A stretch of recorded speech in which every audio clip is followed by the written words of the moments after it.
Selamat pagi Bapak Ibu penilai sertifikasi dosen 2026. Salam kenal, saya Friska Damayanti, salah satu dosen dari program studi Desain Furnitur, Politeknik Industri Furnitur dan Pengolahan Kayu. Video ini saya buat sebagai salah satu syarat pengajuan sertifikasi dosen, yaitu pernyataan diri dosen dalam unjuk kerja Tridharma Perguruan Tinggi. Pembelajaran yang akan saya jadikan contoh yaitu mata kuliah gambar teknik dasar yang menjadi mata kuliah pendukung dari kelompok keahlian perancangan produk pada program studi desain furnitur. Mata kuliah ini terdiri dari 2 SKS praktik dan akan disampaikan dengan metode briefing atau pemberian materi, dilanjutkan demonstrasi, kemudian praktik mandiri, asistensi aktif, dan diakhiri dengan evaluasi. Deskripsi dari mata kuliah gambar teknik dasar adalah mata kuliah yang mempelajari tentang teori gambar teknik furnitur dan pemahaman mengenai gambar proyeksi, gambar tampak, gambar potongan, dan juga detail furnitur. Mata kuliah ini diwujudkan dalam kegiatan praktikum, baik praktikum secara manual maupun digital menggunakan AutoCAD 2 dimensi di laboratorium komputer. Mahasiswa akan mempelajari prinsip-prinsip gambar teknik furnitur yang harus dimiliki oleh seorang drafter atau desainer sebagai bagian dari profesionalisme dan tanggung jawab dalam menjalankan tugasnya nanti. CPL mata kuliah gambar teknik dasar terdiri atas 9 aspek sikap, 7 aspek pengetahuan, 3 aspek keterampilan umum, dan 4 aspek keterampilan khusus. CPMK pada mata kuliah ini antara lain 1. Menguasai kaidah-kaidah gambar teknik untuk furnitur. 2. Mampu membuat sketsa manual maupun gambar teknik produk furnitur secara manual sehingga bisa dibaca dan dikerjakan pada unit produksi. Yang ketiga adalah mampu membuat pemecahan konstruksi furnitur yang dipakai dalam detail-detail gambar kerja furnitur. Yang keempat, bertanggung jawab atas hasil secara mandiri serta bertanggung jawab atas pencapaian hasil kerja kelompok dan kinerja bermutu dan terukur melalui pemahaman konsep teoritis, penguasaan prinsip-prinsip gambar teknik, serta penguasaan prosedural seperti manajemen proyek, K3, SOP, dan standarisasi. Yang kelima, memiliki sikap percaya diri atas keahlian yang dimiliki dengan menjunjung tinggi nilai ketuhanan, nilai moral, dan etika. Materi yang diajarkan pada gambar teknik dasar tidak hanya berhenti pada menggambar manual, namun dilanjutkan dengan menggambar digital menggunakan AutoCAD 2 dimensi. Adapun pokok pembahasan yang diajarkan antara lain: pertemuan 1, dasar-dasar gambar teknik, jenis dan kualitas garis. Pertemuan 2, dasar-dasar gambar teknik, tebal tipis garis, huruf teknik, notasi, dan ukuran. Pertemuan 3, gambar proyeksi umum, gambar proyeksi isometri dengan contoh benda, gambar tampak depan, tampak samping, dan tampak atas. Pertemuan 4, gambar proyeksi umum, gambar proyeksi isometri dengan contoh benda dengan mempelajari proyeksi Eropa dan Amerika. Pertemuan 5, gambar furnitur sederhana, tampak furnitur, proyeksi aksonometri, potongan furnitur. Pertemuan 6, gambar furnitur sederhana, tampak dan potongan furnitur, praktik gambar meja sederhana. Pertemuan 7, gambar furnitur sederhana, konstruksi furnitur, praktik gambar meja sederhana. Pertemuan 8, gambar furnitur, tampak furnitur, potongan furnitur, konstruksi furnitur, praktik almari rak dengan 2 pintu. Pertemuan 9, gambar furnitur, potongan dan detail furnitur, praktik almari rak dengan 2 pintu. Pertemuan 10, gambar furnitur, konstruksi furnitur, detail furnitur, daftar kebutuhan bahan, praktik almari rak dengan 2 pintu. Pada pertemuan 11, mata kuliah ini mulai mempelajari dasar-dasar AutoCAD 2 dimensi. Teori AutoCAD 2 dimensi yaitu tools dan setting AutoCAD, setting skala dan dimensi dalam AutoCAD dengan tugas menggambar furnitur meja sederhana. Pertemuan 12, AutoCAD 2 dimensi, tampak furnitur, proyeksi aksonometri, potongan furnitur, konstruksi furnitur, tugas menggambar furnitur meja sederhana. Pertemuan 13, AutoCAD 2 dimensi, tampak furnitur, proyeksi aksonometri, potongan furnitur, konstruksi furnitur, dan gambar detail, tugas menggambar furnitur kredensa. Pertemuan 14, AutoCAD 2 dimensi, tampak furnitur, proyeksi aksonometri, potongan furnitur, konstruksi furnitur, gambar detail, tugas menggambar furnitur sofa. Aspek penilaian.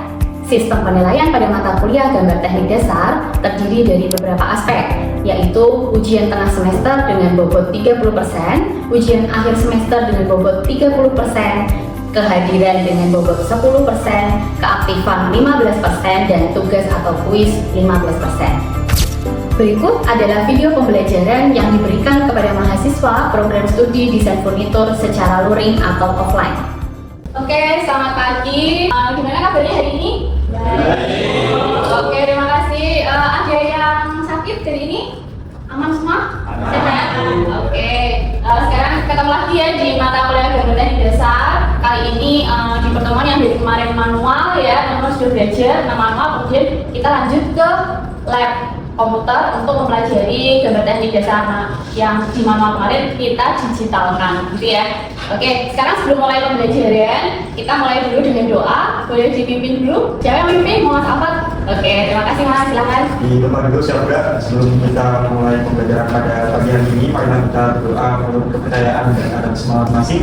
Berdoa dipersilakan. Oke, terima kasih Mas Alfat.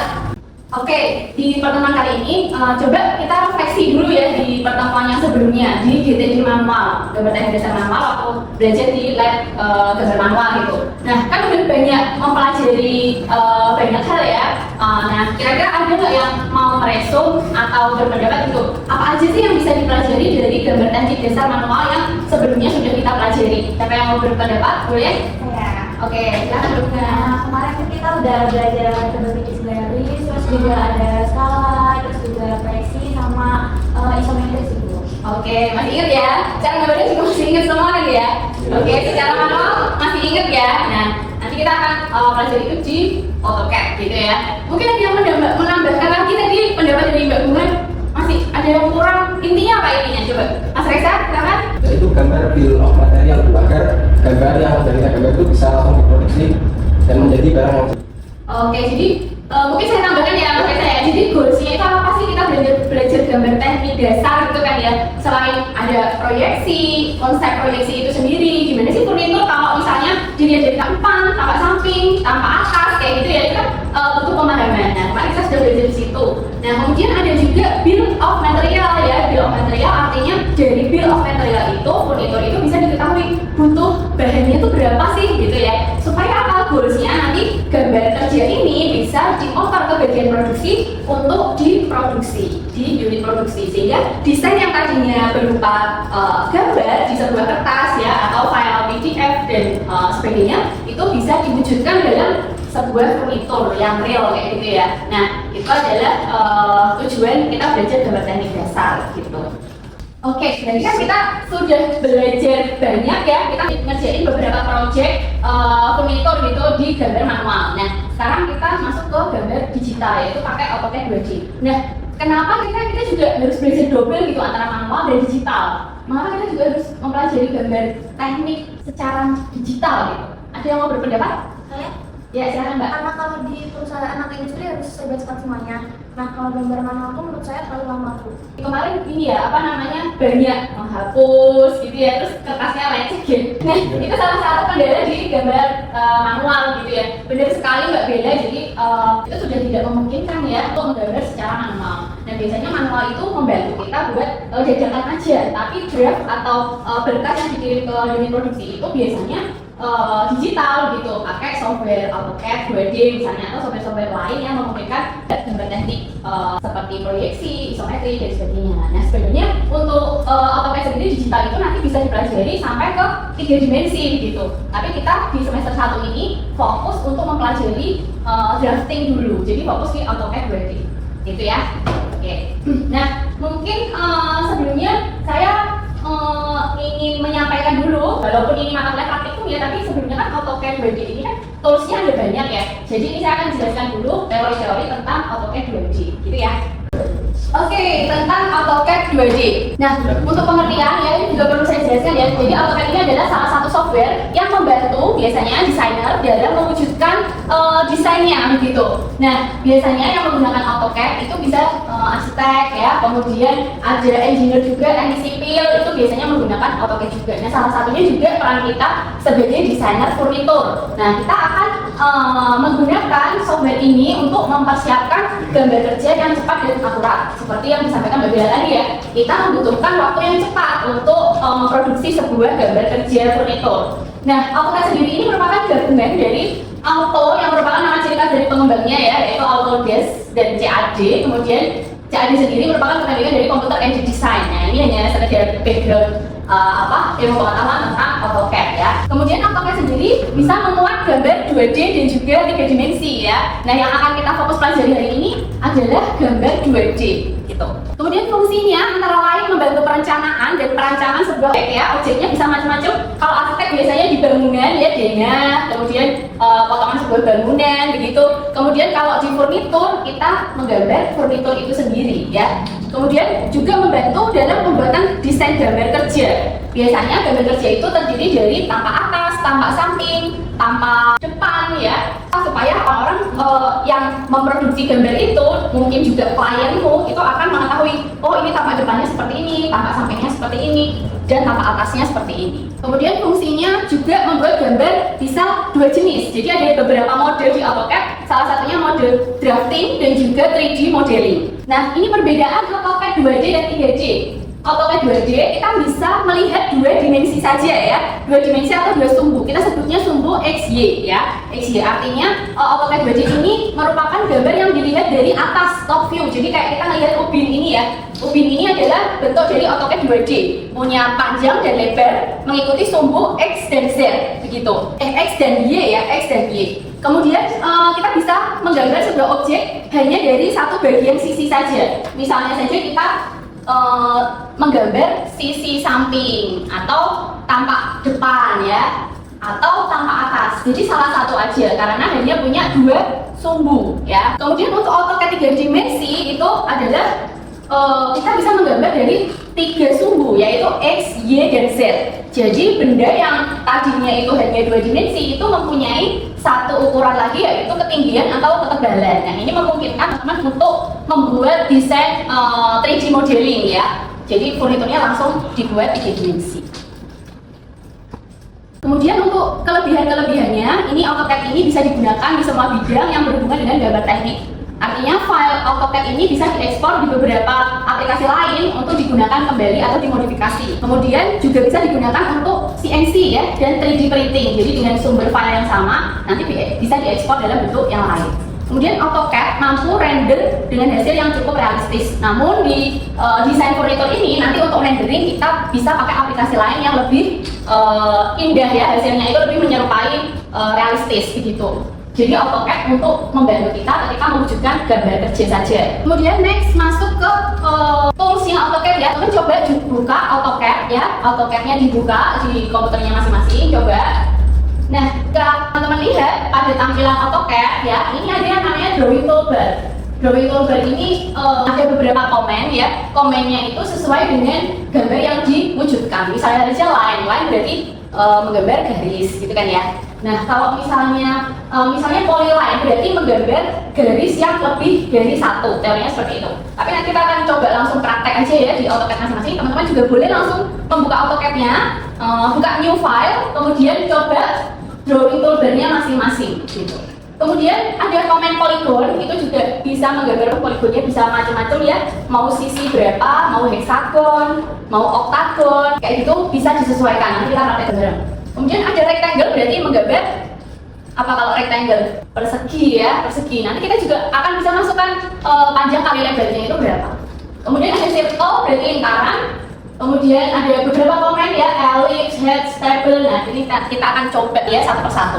Nah, selain drawing toolbar ya di AutoCAD, kita juga ada modify toolbar. Ya, fungsinya apa? Untuk memodifikasi gambar yang sudah kalian buat. Misalnya saja ketika menggambar sebuah garis, kamu salah misalnya ya. Jadi harus di-erase ya. Sesuai aja ini cuma bahasa Inggrisnya aja, jadi mudah dipahami gitu. Terus misalnya kamu ingin mereplikasi satu rectangle rectangle dengan ukuran yang sama. Jadi kalian nggak perlu gambar lagi, nggak perlu klik rectangle lagi. Kalian tinggal modify gambar tersebut pakai copy. Jadi tinggal di copy ke samping kayak gitu ya. Nah kemudian mirror ini seperti namanya, yaitu fungsinya mencerminkan benda. Jadi misalnya kamu mau punya benda di kiri, pengen dicerminkan ke kanan. Nah misalnya saja menggambar sebuah kaki meja kan ada dua, kiri dan kanan ya. Nah untuk mencerminkan kaki yang kiri, kalian cukup menggambar satu kaki yang di kiri, kemudian di mirror ke kanan gitu. Jadi nanti kakinya itu udah langsung ada dua gitu ya, kiri dan kanan. Nah kemudian move itu untuk memindahkan ya objekmu dari posisi yang pertama menjadi posisi yang diinginkan di tempat yang lain. Kemudian ada rotate, yaitu memutar benda. Kemudian ada scale, yaitu membuat benda menjadi lebih kecil maupun menjadi lebih besar dengan skala tertentu. Dan juga ada trim ya untuk memotong benda atau menghapus, extend untuk memperpanjang garis. Nah kemudian ada fillet untuk melengkungkan sudut di ujung ya. Kemudian ada explode untuk memecah gambar, dan ada chamfer itu ya untuk membuat sudut benda itu menjadi trapesium seperti itu. Nah ini toolsnya memang banyak ya, tapi nanti biasanya kita akan hafal ketika kita sudah mencoba di AutoCAD gitu. Nah ini tentang shortcut. Jadi untuk tombol di menu AutoCAD itu bisa diklik toolbarnya, atau teman-teman juga bisa shortcut lewat keyboard ya. Misalnya saja pakai Q, E, Z gitu ya. Kayak ada misalnya mau gambar circle, tinggal di C enter, nanti circle-nya keluar otomatis. Jadi itu akan memudahkan drafter atau desainer untuk menggambar lebih cepat daripada kita mencari-cari tools-nya yang di atas gitu. Nah ini nanti akan dipelajari saja secara mandiri ya, karena nanti untuk apalnya itu juga butuh proses, butuh kebiasaan juga gitu. Jadi teman-teman bisa sambil jalan aja untuk shortcut. Kemudian, nah ini shortcut juga F1 sampai dengan F12 itu ada fungsinya semua ya teman-teman. Nanti kita akan lihat satu persatu ya di AutoCAD. Setting before drawing. Jadi di AutoCAD itu ada beberapa hal yang perlu disetting supaya gambarmu itu enggak susah untuk diwujudkan. Ada beberapa hal, misalnya saja unit ya, kemudian ada juga display ya, kemudian plot and publish dan sebagainya. Nanti kita akan praktek apa-apa saja yang perlu disetting sebelum kita masuk di AutoCAD. Gitu. Nah ini untuk menampilkan beberapa hal ya, setting, model, menu bar, dan juga ribbon, dan setting-setting yang lain ada di sini. Nanti untuk slide PPT ini akan saya kirimkan di grup ya, supaya teman-teman juga bisa mengatur. Nah kemudian ini untuk plotting gambar ya. Nanti saya akan jelaskan lebih detail di sini. Dan mungkin dari apa yang saya jelaskan di teori AutoCAD ini, ada yang mau bertanya dulu sampai saat ini, sejauh ini? Oke, setelah menyampaikan teori AutoCAD 2D tadi, saya ingin mencoba mempraktekkan ya. Tolong teman-teman juga membuka AutoCAD-nya masing-masing ya. Kemudian mungkin bisa mengikuti atau juga mencoba sendiri. Di sini hex itu fungsinya untuk mengarsir ya. Kalau teman-teman di gambar manual itu manual gitu ya, diarsir jarak berapa mili, pelan-pelan, rapi kayak gitu. Kalau di AutoCAD 2D kita bisa pakai tools hex gitu. Di sini ada beberapa pilihan. Kalau kalian mau cari ya, kita bisa dua cara. Bisa pick point, pilih poinnya, area yang mau di hex, atau juga bisa select untuk bendanya. Jadi pilih salah satu. Misalnya seperti ini, klik. Kemudian kalau sudah di enter, artinya finish, komennya selesai begitu. Nah, kemudian di sini ada angle. Angle-nya itu sudut ya. Nah, kalau di bawah angle itu di sini ada head pattern scale. Nah, scale-nya itu juga bisa diatur. Misalnya diganti angka 5. Maka scale-nya bisa lebih besar. Maka kerapatan heads-nya itu juga bertambah besar gitu. Nah, seperti itu. Ketika kita select objek di AutoCAD itu bisa klik tombol move atau M enter, kemudian dia minta base point pegangannya itu ada di mana. Misalnya saja kita pegangannya di sudut kiri atas seperti ini. Nah ini bisa pindah ya, bisa kalian pindah. Kalau kalian mau pindah sesuka hati, F8-nya harus di off kan, maka bisa pindah 360 derajat sudutnya. Nah ini untuk move, coba dicoba sendiri ya di komputer masing-masing. Nanti kalau ada kendala bisa disampaikan, bisa angkat tangan aja. Kemudian saya lanjut dulu di copy. Copy dia juga minta base point ya. Pegangannya yang mana dulu nih copy-nya. Nah misal saya mau copy dari sudut kiri ke kanan, sesuka hati saya bisa di copy berapa kali pun dia komennya masih akan tetap jalan karena belum di enter, belum di finish gitu. Nah kalau udah maka di enter, maka komennya selesai, jadi tidak bisa copy lagi. Kita akan copy ke kanan, base pointnya sudut kiri, berarti patokan jaraknya itu dari sudut kiri. Misalnya saja 100 pilih ke kanan seperti itu, maka dia akan pindah ya sejauh 100 karena tadi kan kita rectangle-nya kan 100 ya. Ini adalah copy juga bisa banyak. Kalian copy kemanapun kalian mau, boleh.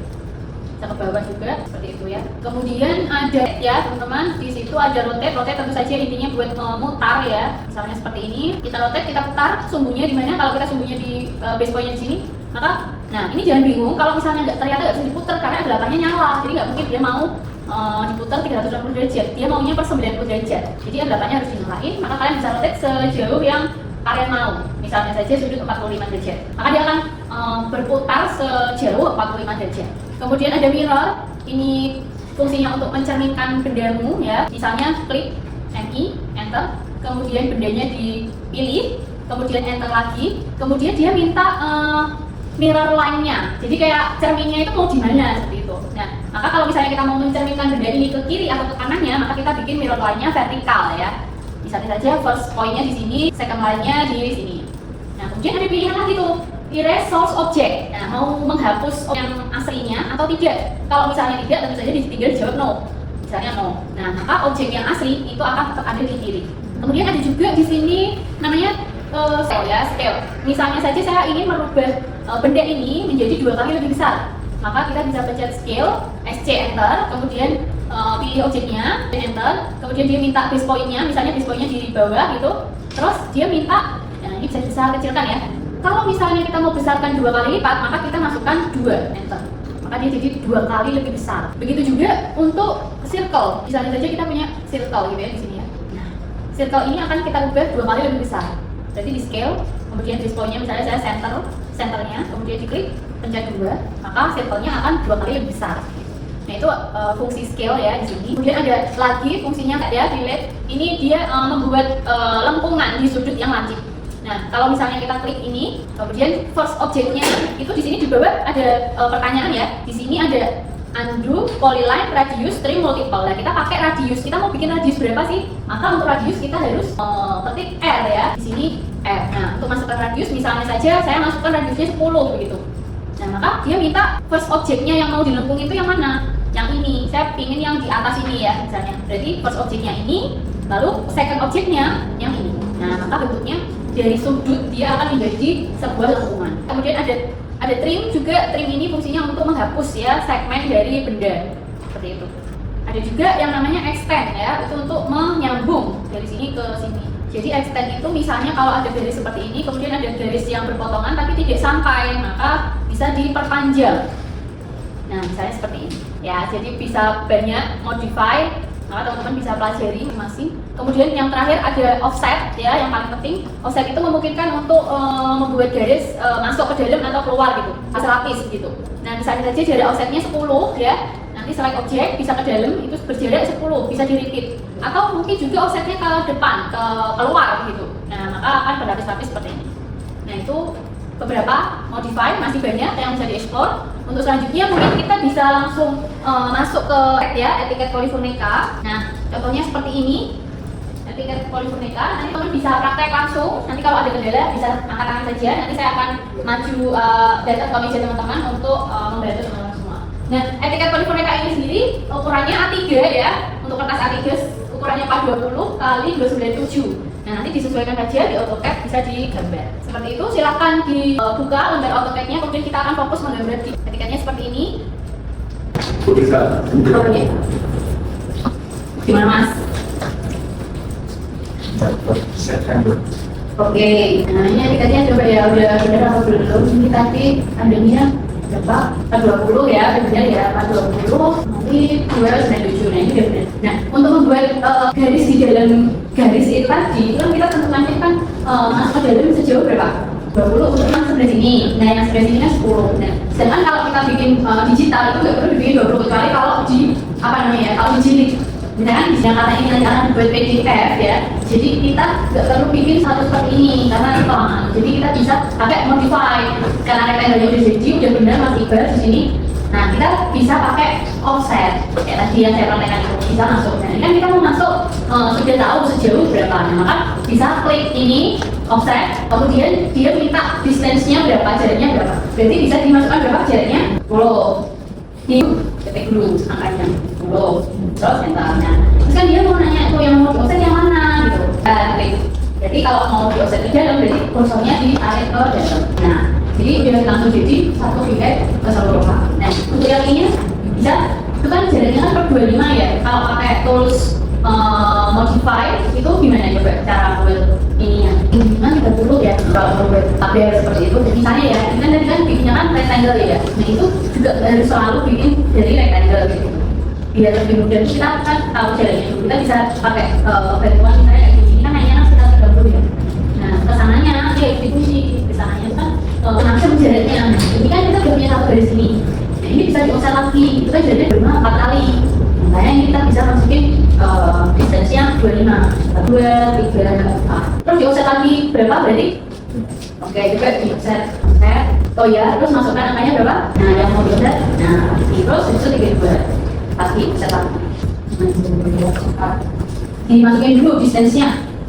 Terus, terus itu dari bentuk ininya. Nah, dan tinggal disesuaikan aja itu di offset. Ini misalnya di offset ke bawah kan itu 10 ya, berarti kan 10 masukin oke. Ya, tetap. Nah, yang di offset. Nah, terus kan ini ada beberapa yang nggak perlu lines-nya. Nah, ini dihapusnya pakai apa? Oke, take. Mana aja yang dihapus disesuaikan. Itu lagi satu lagi. Oke, nah gitu ya. Oke. Ya, saya tinggal masukin teks. Oh ya, Mas. Oh ini udah sampai sini, tinggal logonya ya? Logonya udah ada di file belum? Dan rambunya belum di filenya ini. Nah, jawabannya juga oke. Kita pakai di atas, ditarik ke bawah. Jadi ini mungkin seperti text di situ ya. Ctrl C, Ctrl V. Gimana yang lain? Ada kendala? Enggak ya? Aman ya? Oke, terima kasih. Setelah etiket clear, maka kita akan masuk ke jobsheet 1, yaitu meja sederhana. Yaitu meja yang sudah saya tampilkan di sini. Jadi kita akan menggambar proyeksi Eropa ya, tampak depan dan tampak atas serta tampak samping dengan ukuran seperti yang tertera dan ukuran dalam jobsheet ini ya. Nanti gambar ini akan saya kirimkan di grup untuk bisa disimpan oleh teman-teman dan dijadikan panduan ketika membuat gambar kerjanya ya di AutoCAD. Nah, yang perlu kita kerjakan yaitu ini proyeksi ya, di potongan AA, BB, CC, dan DD. Dan letaknya sesuai dengan yang di sini. Itu. Nah, ini meja ini pernah teman-teman kerjakan di gambar teknik dasar manual. Nah, sekarang kita akan menuangkan meja ini ke dalam gambar kerja AutoCAD. Nah, silakan dikerjakan sesuai ukuran yang kalian ada di sini. Menggunakan drawing toolbar dan juga modify yang tadi sudah kita bahas ya, sudah kita coba satu persatu gitu. Nah, kira-kira untuk jobsheet ini ada pertanyaan dari teman-teman? Masih belum dipahami dari gambar ini ya, jadi ukurannya sudah jelas ya. Untuk top table 1200 ya, kemudian tinggi mejanya itu 730, kemudian ukuran kaki meja 50 x 50. Jadi teman-teman nanti kalau misalnya dalam proses ada yang ditanyakan silahkan angkat tangan aja ya. Nah selanjutnya silahkan bekerja secara mandiri. Kemudian nanti kalau ada kendala saya akan datang ke meja teman-teman semua. Ini akan kita jadikan progres perkuliahan hari ini ya. Jadi untuk hari ini harus sampai di tahap proyeksi ya. Untuk potongan kita akan lanjut di pertemuan selanjutnya. Masih bisa nyambung di pertemuan selanjutnya. Tapi harus ada progresnya minimal di lembar pertama, yaitu tampak depan, tampak atas, dan juga tampak samping dari meja. Kita akan dikerjakan. Oke, kira-kira sudah sampai mana ini pengerjaan gambar meja sederhananya? Sudah sampai ibu proyeksi, tapi yang Potongan. pertemuannya belum. Oke, berarti masih lembar pertama ya. Oke, nggak apa-apa, kita akan pelan, yang penting ada progres ya. Mengingat ini pertemuan pertama di gambar teknik dasar AutoCAD, tidak masalah. Yang penting teman-teman jangan lupa untuk save filenya ya. Nanti kalau hilang itu menjadi risiko masing-masing gitu. Jadi walaupun ada auto save, tapi teman-teman juga diharapkan save secara berkala gitu ya file AutoCAD-nya, karena bisa saja nanti nge-lag atau hilang gitu. Jadi akan jadi masalah. Nah, mungkin untuk progres yang proyeksinya bisa dikirimkan ke Google Classroom ya yang sudah dibuat untuk nanti saya nilai sebagai bahan praktikum hari ini. Nah, besok kita akan ketemu lagi ya di pertemuan selanjutnya. Kita akan lanjut ke materi potongan untuk gambar meja sederhana tadi. Ya, pastinya potongan ini akan lebih detail ya karena nanti ada aplikasi Heads ya dan hal yang belum kita pakai di hari ini seperti itu. Dan mungkin di ujung perkuliahan pertemuan kita hari ini mungkin ada pertanyaan? Tidak ada Bu. Nggak ada ya. Yang jelas kalau teman-teman sering pakai AutoCAD ya, itu nanti semakin ingat shortcutnya apa, gambarnya juga semakin cepat kayak gitu. Jadi semakin dipakai terus, semakin dieksplor, maka kemampuanmu akan semakin pro kayak gitu ya. Jadi jangan bosan-bosan untuk mengulik AutoCAD ini di perkuliahan. Kita hanya memberikan dasarnya saja untuk eksplorasi, teman-teman harus mengulik sendiri gitu. Nah, karena sudah tidak ada lagi pertanyaan ya, jangan lupa untuk upload tugasnya masing-masing di Google Classroom. Kemudian saya akhiri ya perkuliahan hari ini. Terima kasih banyak sudah berusaha keras dan semangat di hari ini. Terima kasih atas kehadirannya. Kita jumpa lagi besok ya, besok pagi di lab komputer kerja ini. Oke, terima kasih semuanya. Terima kasih.